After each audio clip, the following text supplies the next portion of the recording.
Medical professionals of Reddit, when did you have to tell a patient I've seen it all before to comfort them, but really you had never seen something so bad, or of that nature? I had a lady come into the ER listed as multiple medical problems. This usually means diabetes and the issues stemming from it, or maybe bleeding issues from another disease, or maybe odd blood tests results at a clinic. I hadn't seen the patient yet, but the doctor came to the nurse's station asking who had room 15. I jumped up and followed him into the room. I walked in and saw what I thought was a corpse. Then the patient's eye swiveled over to look at me. She truly looked like one of the people they found in a concentration camp. I could see every bone in her body was twisted in a decorticate position with her jaw locked open. Then the smell hit me: rotting flesh, death, and body fluids. I struggled to keep a neutral face and not gag. I tried to place a blood pressure cuff on her arm and her skin just started flaking off in my hands. I gagged. The doctor started removing her clothes to examine her. Her feet were black to the ankles. Her hip bones were poking through her skin and were black. The skin around her ribs was worn away to oozing muscle fibers. Her calves were incredibly swollen and the skin was splitting like ripped pants. I removed her depends, and there was feces coating her entire genital area. Then the doctor went to remove a large bandage on her lower back. Her entire sacrum was exposed and the bones were black. The skin around it was a black liquefied mess. It smelled like nothing I've ever smelled. I can't even describe it. The doctor told her family I would clean up her ulcers and wounds in preparation for surgery. Liar, no surgeon would operate on her.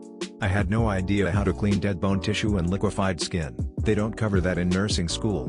When I went to clean her sacral area, all the liquefied skin separated and oozed all over the bed. I really struggled to keep my shit together. Afterwards, I needed a moment in the supply closet to cry it out for a second. I had no idea the human body could break down so much without dying. I still think about that woman sometimes and what led to her living like that. It still breaks my heart. In dental school, I had an emergency patient come in, complaining of sore gums. Upon examination, I found a massive calculus bridge, Google it for pictures, behind her lower front teeth. She only had about 3 remaining lower teeth, but they were all connected with a whitish brown mineral deposit that was about the size of a golf ball. She had never had her teeth cleaned and she was probably 55 or so. I basically performed an emergency cleaning. She could speak so much better afterwards. Of course I had to play it off like it was normal, but in my years of practice I still haven't seen a case that bad again. Get your teeth cleaned, people. Even if you can't afford every 6 months, once a year, or every other year is a hell of a lot better than never. I showed up to a house for a possible overdose. 3 firefighters and a police officer were on top of a man who was prone and naked from the waist down. They immediately told my partner and I to restrain the patient to the gurney because the patient was combative. It turns out he took something thinking it was weed but turned out to be laced with something else, possibly PCP? During his trip he attempted to cut his penis off, but wasn't successful. As fate would have it, I knew the patient personally and tried to comfort him on the way to the hospital. During the ride he became somewhat cognizant and was ashamed of himself. I tried to comfort him as I held his penis in place. I would be lying if I said I had seen a severed penis before. Not medical professionals, but we were the patients. My daughter, who was 3 at the time, had to have a cavity filled. As we were leaving, the dentist told me just to watch my daughter because sometimes kids chew their gums because it's numb and feels weird. So the drive home took 30 minutes and I had been talking to my daughter the entire time to keep her busy. I parked my car in my driveway, opened the passenger seat to get my daughter out, and her entire lower lip on the left side is gone. She had chewed it off down to her chin. She ended up in emergency surgery, but the surgeon kept telling us it would be fine and he sees this stuff all the time. She ended up having multiple surgeries, and when she was finally healed, the surgeon told us that it was the worst injury like that he had ever seen. He wasn't sure how she would heal, but you can hardly tell it happened now.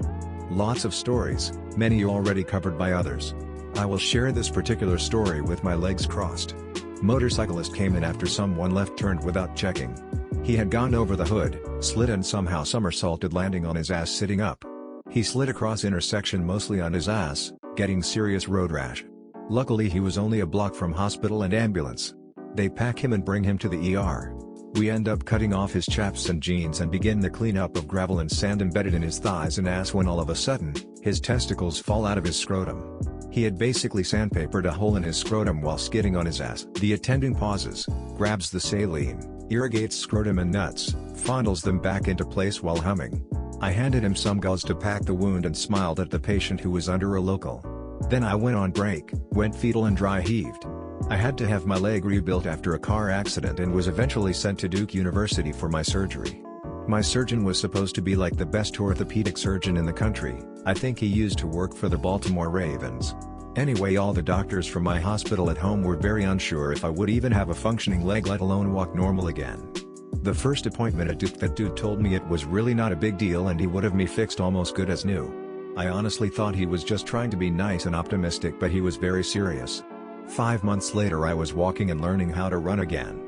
He said I was one of the most complicated surgeries he has had to do, and a group of surgeons flew in to observe him do it. Years ago, 2000, I was playing soccer and noticed a little skin irritation underneath my arm.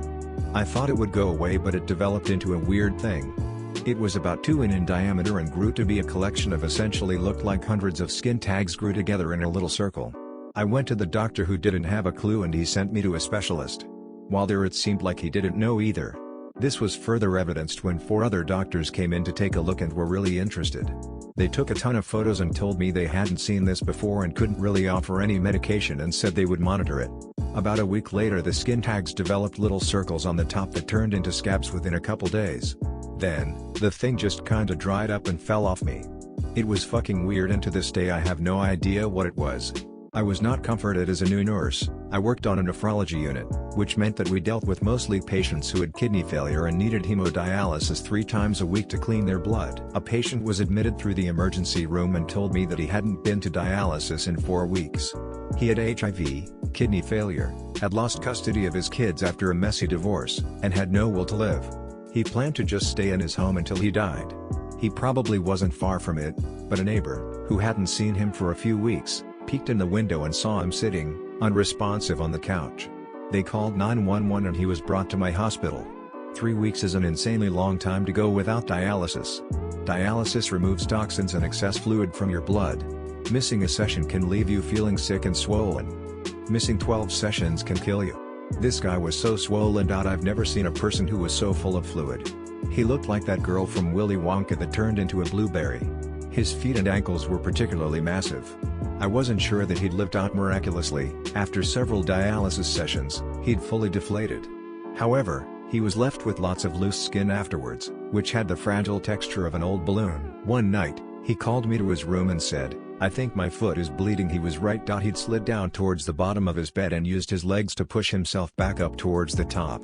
In doing so, the fragile skin on the bottoms of his feet had been totally sheared away, leaving only tissue and bone and so much blood. I had no idea what to do, so I just called a code blue. The patient wasn't dead or dying, but no part of nursing school or practice had prepared me for an HIV+ patient who had ripped the soles of his feet off and was currently laying in a 3 feet wide, rapidly expanding puddle of blood.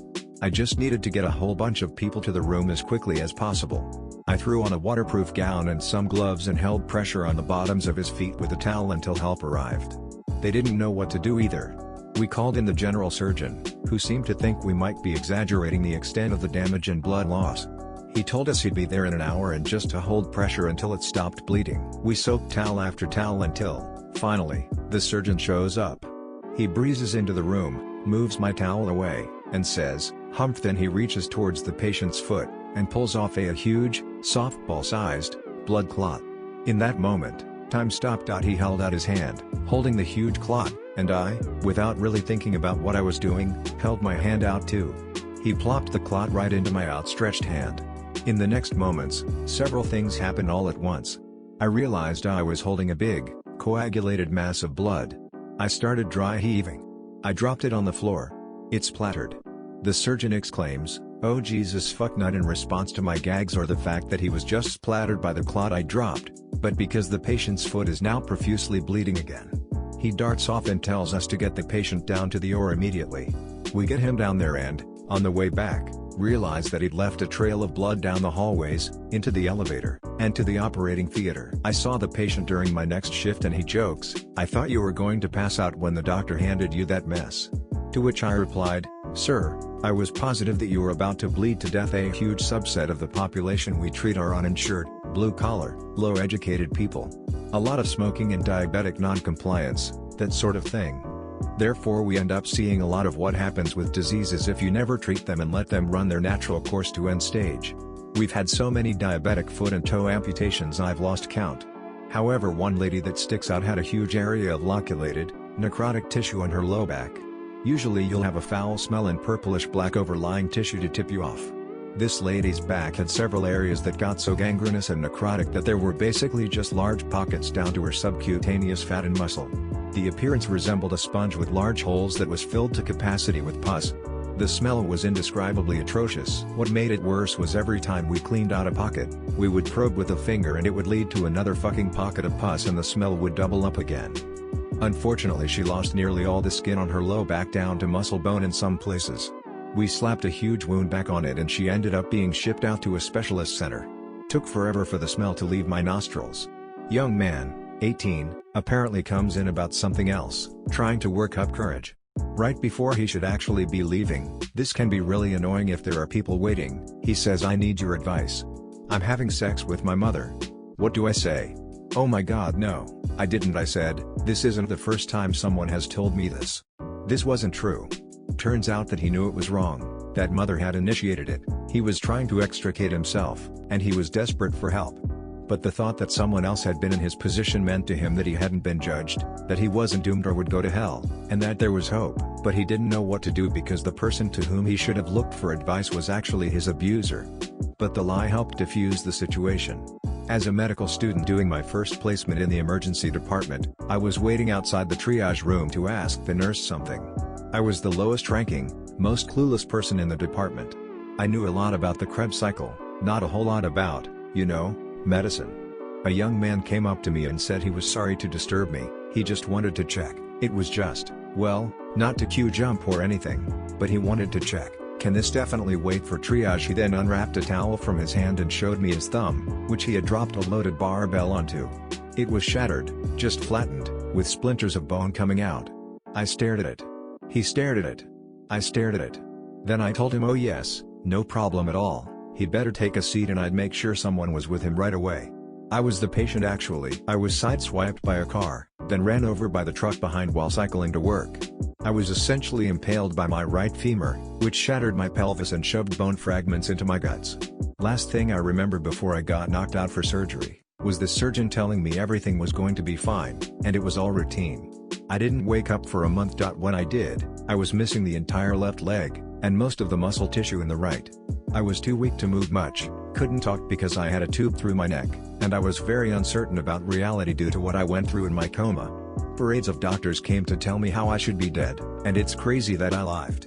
I was told over and over that my survival was very much against all odds. My surgeon, on the other hand, never said anything like that.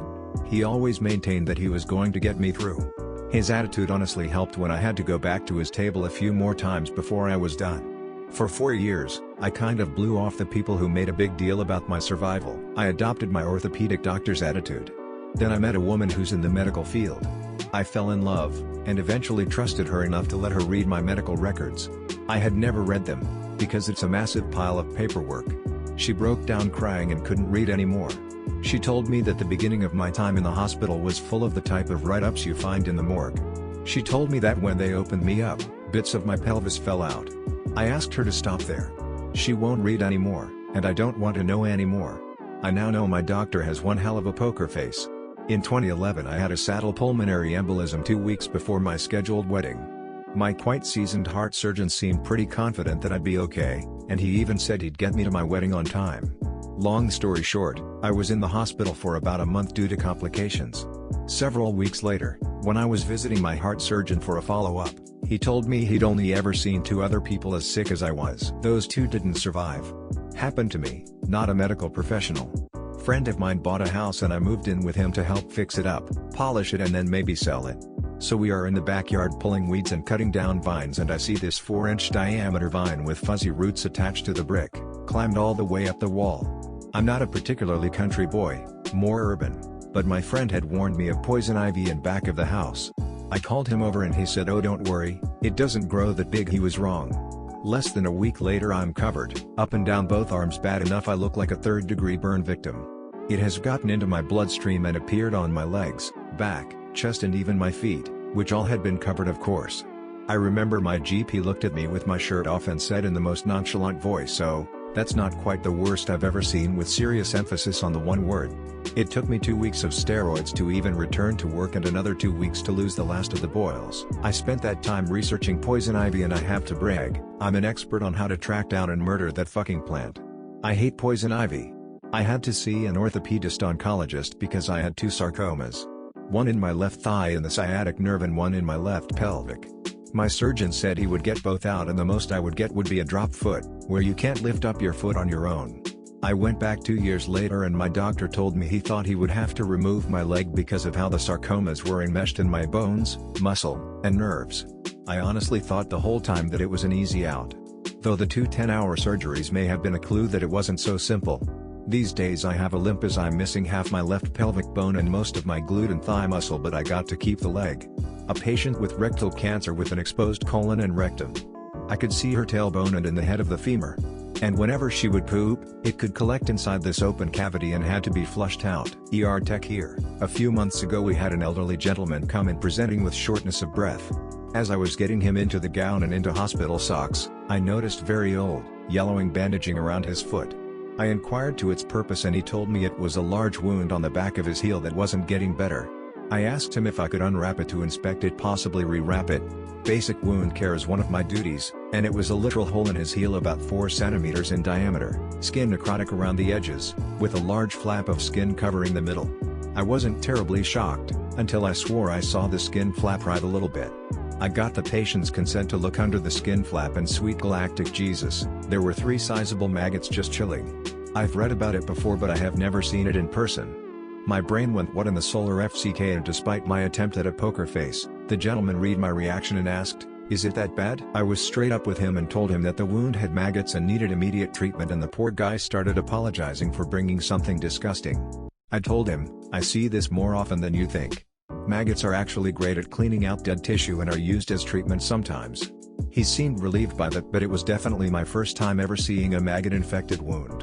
When I was a med student on the trauma service, there was a gentleman who decided to attempt suicide using a shotgun aimed at his heart. Unfortunately, the first thing that comes out of a shotgun when it is fired is a gust of air, which changed where the gun barrel was pointed when the shot came out.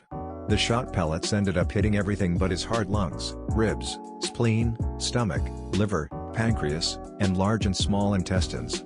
In the OR, the attending surgeon told me to put my hand on his beating heart because that will likely be the only time in my medical career that I would touch a beating heart. I did. It was cool. In case anyone reads this in a thread with 1,500 plus posts, he survived. Though, he was on the trauma service for the entire month I was there, and was in the hospital for a long time further. I'm a pediatric nurse, and triaged a young girl with a rash. Mom had been to several doctors and they didn't know what it was. I recognized it right away, called Stevens-Johnson syndrome. I remained calm. Patient was flown to a burn center, but died. I had only seen it once before and it was fatal for that patient too. Saw a surgeon one time seriously screw up what I can only assume was intended to be a hernia surgery using abdominal mesh. By the time the guy came to clinic, his stomach looked like a shuttlecock, not on the inside, he was just walking around like that. I saw a patient with a history of crippling depression who attempted suicide by firing a bullet through his chin and out the top of his head. With surgery he survived. I followed his psychiatric neurocare over the next month and the dude was cured of his depression. His subsequent mood was like a chill hippie with an endless supply of weed and no negative effects. Whatever the bullet did on its way through his brain cured his depression and left everything else intact. I work in gynecology and I had to chaperone a male doctor for a pelvic exam. Patient was complaining of pain and discharge. Her vaginal area was completely red and swollen. He then so gently inserted the speculum to get a look, and immediate white cottage cheese-like substance comes pouring out onto his lap and hits the floor. Imagine dropping a container of cottage cheese on the floor. We stare in disbelief. He then had to remove the speculum and use it like a spoon to scoop out more discharge just so he could get a look inside. He tells her it's a yeast infection and she'll be good in no time with the prescription medicine. That day I learned if you smile while humming it helps in suppressing your gag reflex. Nurse here. A schizophrenic woman placed a china teacup in her vagina and chose to go for a drive. She hit an RV head-on. We spent an hour removing broken teacup from her vagina. Medical student here. Had a first-time mother who was having difficulty nursing because her nipples were chafing pretty bad from the baby teeth and constant moisture to the area. Before showing me and her OB/GYN the problem, she apologized that I had to see it, probably because I'm male, but I told her I've seen plenty before, especially in the ER. While not the worst thing I've seen, gunshot to the head takes the cake. I don't think I've seen skin so badly chafed before, and it looked like she might have had the beginnings of mastitis on one of her breasts since it was red, warm, and very tender. The nipples themselves just looked raw and extremely painful. Ooh, me. I have a story. I've been an RN for 12 years now, seen a lot of shit. I was particularly lucky in nursing school and got to watch open heart surgery, joint replacement, kidney removal, all kinds of neat stuff right over the surgeon's shoulder. The only one that ever gave me a problem was this kid about 10 years old getting his tonsils removed. The doc had this hooked knife. He's reach into the kid's mouth, hook the tonsil, and yank it back to cut it out. Blood flying out of the unconscious kid's mouth. So I'm standing there, I look up and all of a sudden everything's getting sparkly. I just said I need to leave. Right now. Surgeon takes his tools out of the kid's mouth and says, "Okay. Someone please walk him out, thanks." So I learned that for some reason, I get queasy when it's kids being hurt. Which is funny, because I was a pediatrics nurse for quite a while after school. Anyway, the actual story. I wasn't even at work, but maybe 4 years ago, was living with my girlfriend at the time and her 3 young boys. That day, the youngest, about 7, had been climbing up a big lilac bush in the yard that I'd trimmed the day before. He slipped and fell out. A sharp, cut branch caught him in the face on his way down. I was in the kitchen, and heard this blood-curdling scream and ran outside. I brought him in, sat him on the kitchen table and took a look. It seemed like he was pretty lucky, there was just a deep cut on the bottom of his nose. Well, it was bleeding pretty decently, so his mother and I took him to the emergency room. We get there, there's only a physician's assistant on duty. He takes a look and thinks maybe it could use a couple of stitches. Or, he says, he could call the on-call ENT surgeon for another opinion. We told him that, all due respect, we would like to have a surgeon take a look, just in case. Good thing we did.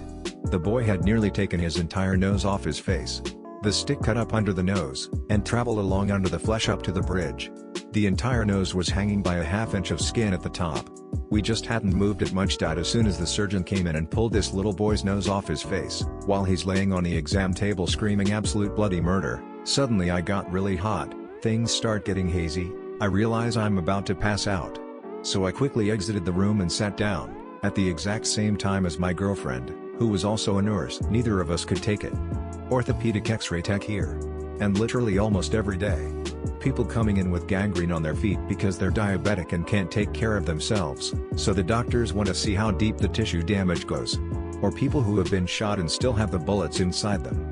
We had a patient come into the labor and delivery unit thinking she was in labor, her baby had no heartbeat. She was rushed back from an emergency C-section for internal bleeding. After we took her back to the room, I weighed and measured her baby, then gave him a bath and got him dressed in some clothes they had brought.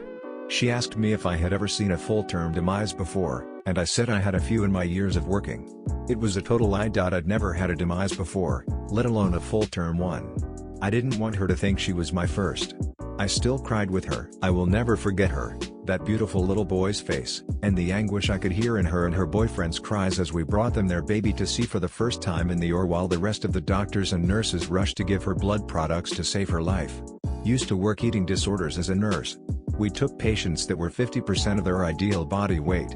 One patient had lost her glutes, as in zero muscle. Her backside was skin over her pelvic girdle, and her anus was an outie. With anorexia, being the thinnest ever us winning, so no reactions allowed. No, I've seen it all commentary, but that one was haunting. I saw that when I closed my eyes for a long time after. The first rogue tampon I assisted in removing. Y'all. That is the most rancid, distinctive smell I have ever experienced, not to mention it comes out looking like a dead rat. And the only reason the lady came in was because her man was going down on her and told her she smelled. Now, I've seen more of these than I care to discuss, but that first one, good lord, I had to smile and reassure her that we see this stuff all the time, no big deal. That was about 7 years ago. I will never forget. A patient had an abscess on his arm about the size of a softball that had burst and was rotting and necrotic. He had also been sitting in a pool of his own shit, piss and vomit for 3 weeks. The smell was so bad it fogged up my glasses, but I told him I'd smelled worse things so he didn't feel uncomfortable, and agreed to go to the hospital with us. Had a drunk driver crash into a fence, impaling himself through the leg with a 5 in diameter by 3 long wooden post with about 2.5 passing through his thigh. It looked like something straight out of Untold Stories of the ER. Once his buzz wore off and the pain and shock set it, he asked how bad is and do we think he'll lose his leg? My partner, who was fresh from training at the time, calmly told him it's just a splinter or period cramps, or probably worse than this. At the time we didn't know it was resting a 1 millimeter away from his artery. One wrong bump, sneeze, blink, or even mouse fart from him or anyone holding it in place and it would have been game over. Late to the party, but I was a first year checking on a post-op patient. She kept using up her 4 fluids but there was no urine output. Her abdomen was swollen and huge. I prepared her for surgery and told my night shift boss all was not well. He said she was fine and to just give her more fluids. This guy was a CP complete asshole, was on his last week ever, then moving to JA to take up a political job gifted to him by a relative. He screamed up and down that she didn't need surgery and that I was an idiot. Long story short, I had to call in the intensive care specialist and the head surgeon of the small hospital. Thank God the nurses backed me up. This lady's large intestine suture stitches didn't hold. There was a huge rupture and over 5 liters of shit in her abdomen. The pressure from all the fluids was so huge that it shut down her kidneys, compression and compartmentalization. She spent 8 hours in surgery, and then a week in intensive care. Took me 5 hours to get her to the operating room, theater. She did not survive the ordeal. I think about this often. My father is an RN and had a patient with some Latin-sounding disease where his skin was basically being eaten alive. They had to remove the guy's genitals and ass pretty much. His entire back was exposed and his organs were visible. One of the many reasons I can never get into the medical field. I took care of a baby with congenital cardiomyopathy. Her heart function declined so quickly after birth that she developed clots in her heart because the blood was moving so slowly. Some of those clots traveled to her brain and she had several small strokes. The parents were going through hell and one morning I saw this look of utter despair in the mother's face. She wasn't sure if we should keep going with medical therapy because the cards seemed stacked against her beautiful daughter. I've seen that look in parents' eyes several times, but in her I recognized it instantly. I just put my hand on hers and said, "This isn't how your story ends. I know you can't see the path forward right now. I can't see the future either. But this isn't how her story ends." She got a ventricular assist device. Lived with a machine pumping her blood for her for several months. Then got a heart transplant. Yesterday I saw a video of her playing soccer. I became a cardiologist because my brother hadn't died of a congenital cardiomyopathy just like my patients. I was the patient at this point, but had just been through most of my labor. After that last push, I ruptured and sprayed the doctor and nurse from knees to head in blood. I had a horrible rupture leading to hemorrhage. They didn't panic and would not even tell me it was abnormal. The next day my doctor came in to check on me and told me I was lucky to live. She had to stitch my uterus back together after I passed out and said it was the biggest bloodbath she had seen. Intake on a homeless man. We had to soak his clothes off of him because they were fused to his skin. We didn't know what was wrong. His skin was beyond disgusting, beyond a hygiene issue. As we were cleaning him we saw thousands of black dots coming from his pile of clothes. Body lice, thousands of body lice. His skin condition was a lice infestation. They had destroyed the first few layers of skin all over his body. There were open infected wounds, patches of neurotic tissue, and flakes 2 or 3 across falling of. I can't describe the smell. He sat and silently sobbed, repeating how sorry he was as we cleaned him up. We told him it was okay, we do this all the time. He was ashamed of himself, of how low he had let himself get so low, and how he was a burden, but not in a whiny poor me way. He was sincere and genuinely grateful, but devastated, in absolute despair. We said we had people like him who came in and turned their life around, that it was never too late. That it's more common than most people realize. By the end of the shift he was settling in and happy. It was a total lie. I had never been through an admission like that before. It took everything in me to not gag, or scream. I'd never seen that many insects in my life, let alone flesh-destroying ones. I was itchy for weeks. I could still smell him after I showered. It took every bit of composure I had to stay calm and act like it was all in a day's work. I knew it was probably too late for him. If he survived the infection and his skin actually healed, he was a severe alcoholic. Within 2 hours of him arriving he was going into DTs, tremors and seizures. He was an old man and had lived a hard life. He wasn't going to turn his life around, it was too late. He wasn't going to leave, he was going to die there. He had no family, no one to care for him, and a history of mental illness. I was right, he never did get to leave, but he had a pretty good life from then on though. His skin actually healed incredibly well, but years of alcoholism had taken its toll. He made friends, he had a warm bed to sleep in every night, and never went hungry again. He died happy.